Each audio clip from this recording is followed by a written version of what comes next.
valuable, and you know, we believe that it's a waste of public money at the end of the day. Funnily enough, Mickey Mouse, you mentioned, there is now a plan that Disney should take over the whole. I think that says it all, Don, doesn't it? Actually, Disney to take over the Dome. Yes, and I expect to see Peter Mandelson in a Mickey Mouse outfit on the opening day. Well, we'll Pinocchio, perhaps. We'll have to see. There are some more serious suggestions that, for example, it should be a sports centre or something like that. Sports centre better? Well, almost anything would be better than what we're going to get, whether it was a centre for the performing arts, a sports centre, or whatever. I'll have to cut you off there. And now for the lunchtime news headlines. Here's Anna Maria Ash. Thank you, Don. It's reported today that a social worker murdered at a halfway house for the mentally ill in South London last week was the second person to die there this year. 51-year-old Jenny Morrison died after being stabbed 8 times during a routine visit to the hostel in Balham. It's believed the second person to die at the home was a female resident who set herself alight in February this year. And as mentioned earlier in the programme, there's speculation that Walt Disney is considering turning the Millennium Dome into a massive theme park after the year 2000 celebrations. The American entertainment giant is reported to be considering a bid to buy the Greenwich site when it's put up for sale next year. And the largest load ever to travel on a British motorway reached the end of its journey today. The 100-metre-long convoy, weighing a massive 660 tonnes, travelled through the night to make its journey from Tilbury in Essex to Enfield Power Station in North London. That's it. I'll be back with Angus Scott for London Weekend tonight at 6:20. Done. Thanks, Anna Maria. That's it for another week. We'll be back at the same time next Sunday. Until then, goodbye.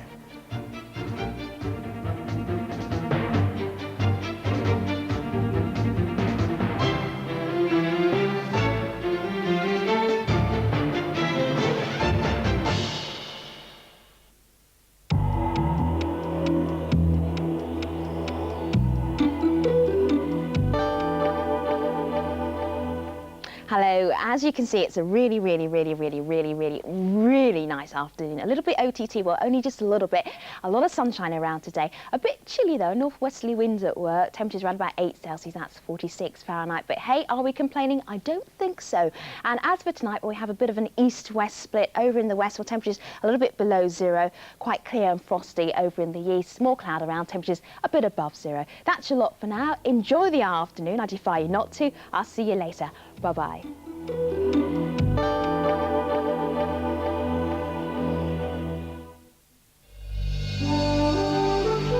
And after the break, the lunchtime news from ITN.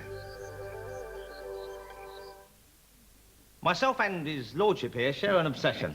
Movies. I've spent most of my life making films. And I've spent most of mine watching them. Cinema's a lifelong passion, and shared, I might say, with the people at On Digital. They have a wonderful selection of movie channels. Film 4, Carlton Cinema, Sky Movie Max, Sky Premier.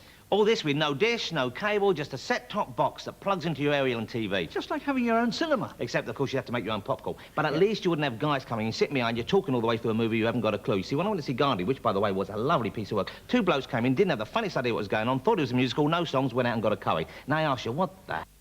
On Digital television made simple.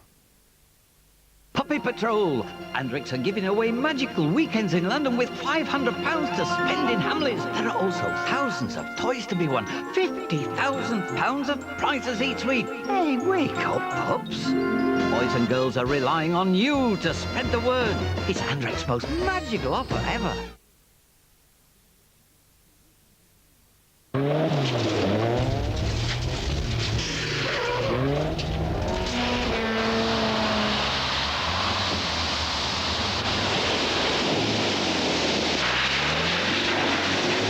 If you know someone who'd enjoy a little excitement in their life, call us at Brands Hatch on 0870 10 20 300 and give them a gift voucher they won't forget in a hurry.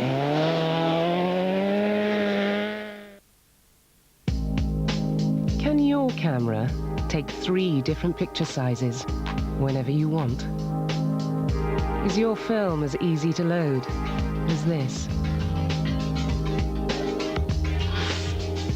And are your favorite pictures as easy to find as this?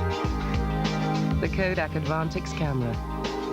It's a great way to take pictures and a great idea for Christmas from only $39.99.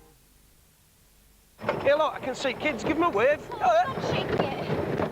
I'm not shaking it. I want to get off. Try and act like it's a roller coaster. Just enjoy yourself. It's going to be great.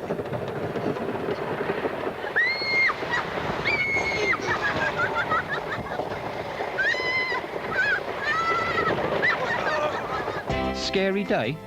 Tell someone about it. I've still got the blisters on my hands to prove it. I was holding on that tight. BT, it's good to talk.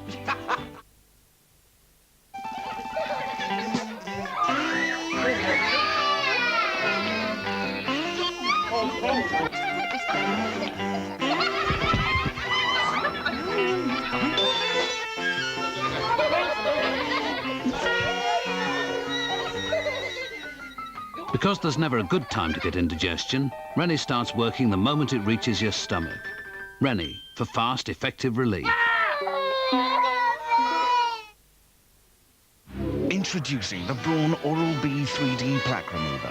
While its compact brush head pulsates in and out to loosen plaque, the side-to-side oscillating movement sweeps it away, so it cleans deeper and better than an ordinary toothbrush. The new Braun Oral-B 3D plaque remover. Welcome to the third dimension.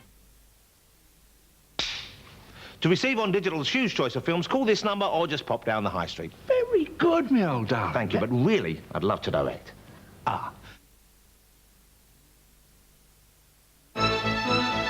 General Pinochet is in a nursing home waiting to hear his fate. Should the old dictator face trial in Spain or be allowed home?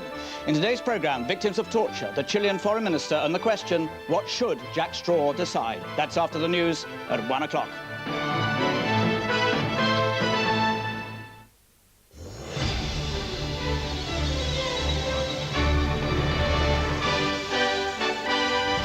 At 3 o'clock, our documentary examining the assassination of President Kennedy. But now the time is 1 o'clock.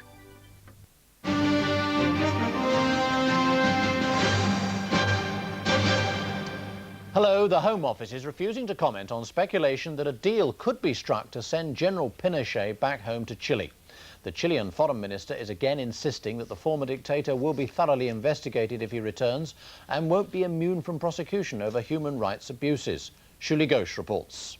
The 14 cases against General Pinochet only came to light yesterday after the Chilean foreign minister came to Britain to appeal for the former dictator's release. Today, Jose Miguel Insulza gave assurances his government would rigorously investigate human rights offences under Pinochet's rule. The only real chance to have some kind of justice and some kind of truth is in Chile, where the events happened. It's a possible solution to the problem facing the Home Secretary. He has to decide by December the 11th whether to extradite Pinochet to Spain. But supporters of Pinochet's victims say it's inconceivable he would be tried in Chile. He's not going to face trial in Chile. He granted himself immunity for all actions prior to 1978, a partial immunity thereafter, and as a senator for life, the only way he could go on trial is if a Chilean court decided to lift that immunity. And since he helped to appoint the Supreme Court in Chile, the chances of him facing trial in Chile are just about zero. As the legal arguments continue, Pinochet remains in a private London clinic where he's recovering from a back operation, but he's expected to be moved shortly. Shuli Ghosh, ITN, Central London. The former MI5 officer David Shayler is urging the government to reconsider its decision not to grant him immunity from prosecution if he returns to Britain. Shayler, who was freed from a Paris jail, has promised not to make any more claims about the security service. John Braun reports. Any hopes David Shayler had that his release from a Paris jail earlier this month would mark the end of his ordeal have now been well and truly dashed. The refusal of the British government to grant him immunity means if he does attempt to return home, he'll face almost certain arrest. It seems very much to me like they're trying to sort of push me into a corner. Now, obviously, I don't want to be pushed into that corner. And as I've said, I'm not in the business at the moment of making new revelations. So I would ask the government to reconsider their position. His solicitor claims the government's decision could ultimately put national security at risk. He is unemployed, he doesn't have any money, he is likely to be approached by many journalists and perhaps by people from other foreign countries, and they may offer him large amounts of money. I want to see him protected by coming back to this country, but that would also protect national security. But this lunchtime, while insisting that there could be no immunity for Mr. Shayler, a Home Office spokesman said the government would be prepared to talk to him. John Braun, ITN. The government said today that reports of big rises in train fares will leave passengers feeling angry and disappointed. Some ticket prices could go up by a fifth in the new year on services including Virgin's West Coast Main Line and routes in the Midlands and North East. The Queen has accepted that radical plans to reform the House of Lords mean that members of the royal family would lose their rights to sit and vote in Parliament. Prince Charles and Prince Philip will be among the hereditary peers who'd lose their seats if the reforms go ahead. And Switzerland's voting on whether to legalise drugs. A referendum could lead to everything from cannabis to heroin officially on sale for people aged 18 or over. Supporters of the plans say they would end the country's drugs mafia. Opponents claim Switzerland would become a drugs haven. Here, radical plans to improve standards in care homes for children and the elderly are to be announced by the government. Sweeping new powers could allow independent inspectors to go into homes unannounced to check on accommodation, food and hygiene. Eric McInnes reports. It's to try and stop abuse like that discovered in a number of North Wales care homes that the government will propose the new inspection regime. No longer will local social services departments inspect homes within their own authorities. This will now be done independently by 8 new regional commissions.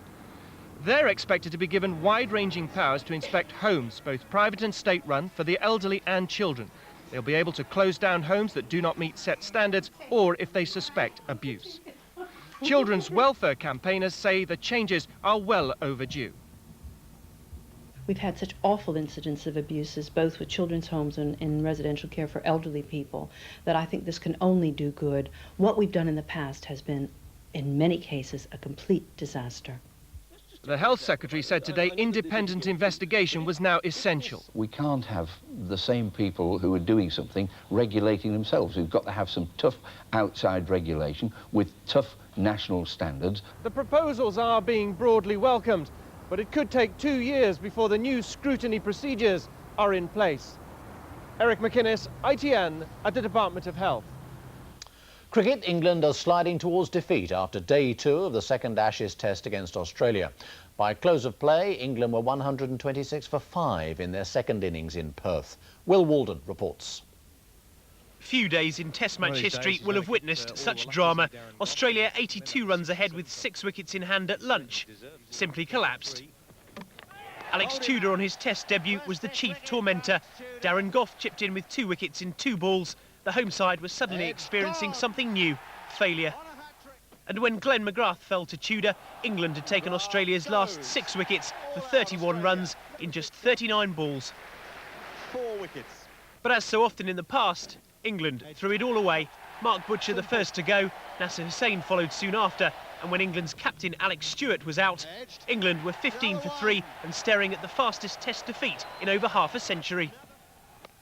Graham Hick at least saved them from that unwanted record, but any glimmer of hope for England has now all but disappeared. Will Walden, ITN Sport. That's it for now. I'll be back with our next news at 6:45. Goodbye.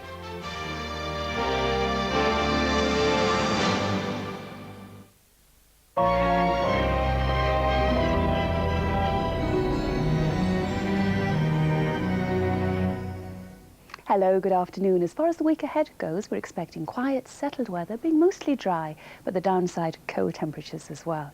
Our Met Office cloud scan picture here helps put things in context, and it's clear skies for the most part today for the UK, just a finger of cloud out there in the North Sea.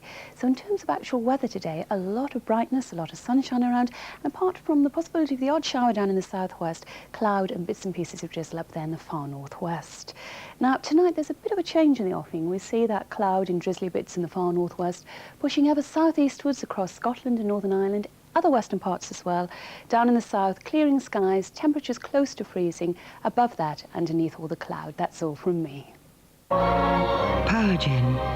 Power, whatever the weather.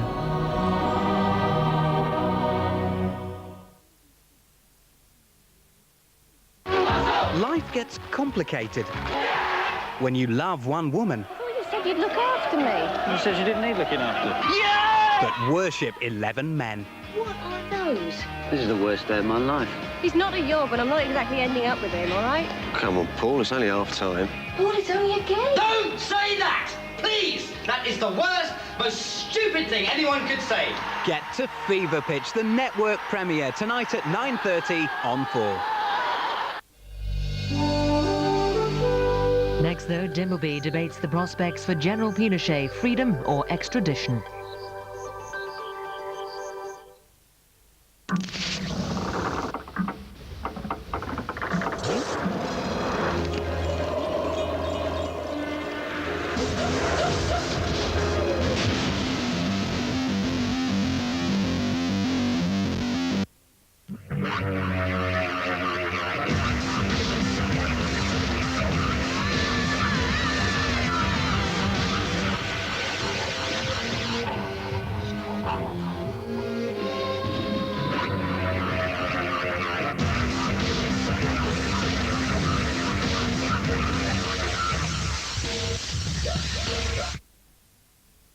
Kellogg's Optima Fruit and Fibre now combines the finest ingredients with Opti-B, a brilliant blend of all 8 B vitamins.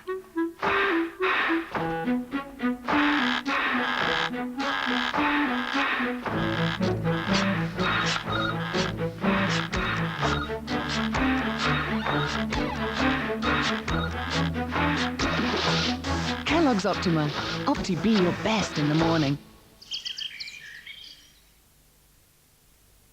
Just why do thousands of people come back to BT every week?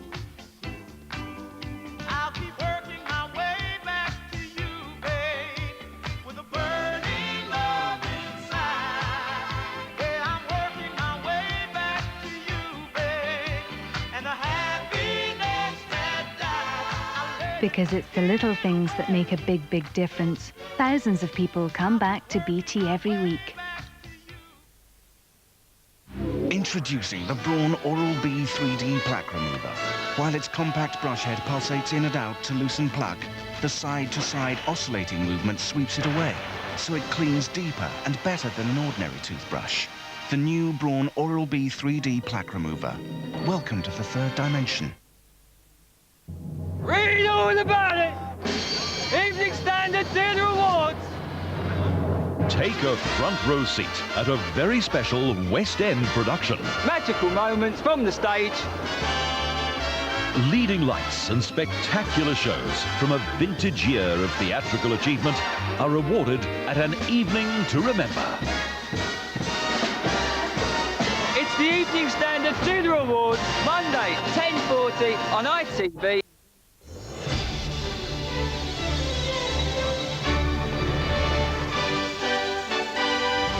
You're watching LWT. This weekend, Jack Straw faces his biggest test yet as Home Secretary. Should he allow the extradition of General Pinochet to Spain, where he's accused of torture, murder and other crimes against humanity? Or should he allow the 83-year-old former dictator to go home to Chile a free man?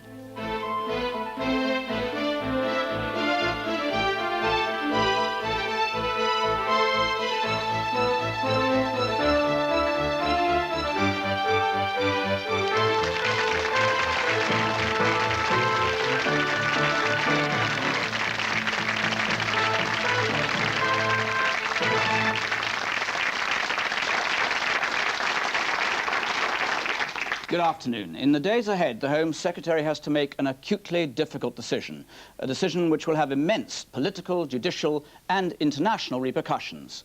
General Pinochet is now in a London nursing home, waiting to hear his fate.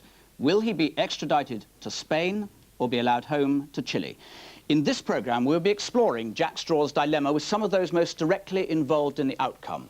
People who were imprisoned and tortured during the Pinochet dictatorship, those who've lost their loved ones, those who want him brought face to face with justice wherever the court may sit, and those who argue that this is a matter for Chile and Chile alone to settle, and that extradition to Spain would undermine Chilean democracy and severely damage relations with Britain. Leading the argument from sharply opposing standpoints, the human rights lawyer Geoffrey Robertson and the former Conservative cabinet minister, Norman, now Lord Lamont. Before that, though, the Chilean Foreign Minister, José Miguel Insulza, who joined me here in the studio just before we came on air, I asked him whether he could guarantee that General Pinochet would be brought to justice if he was allowed back to Chile.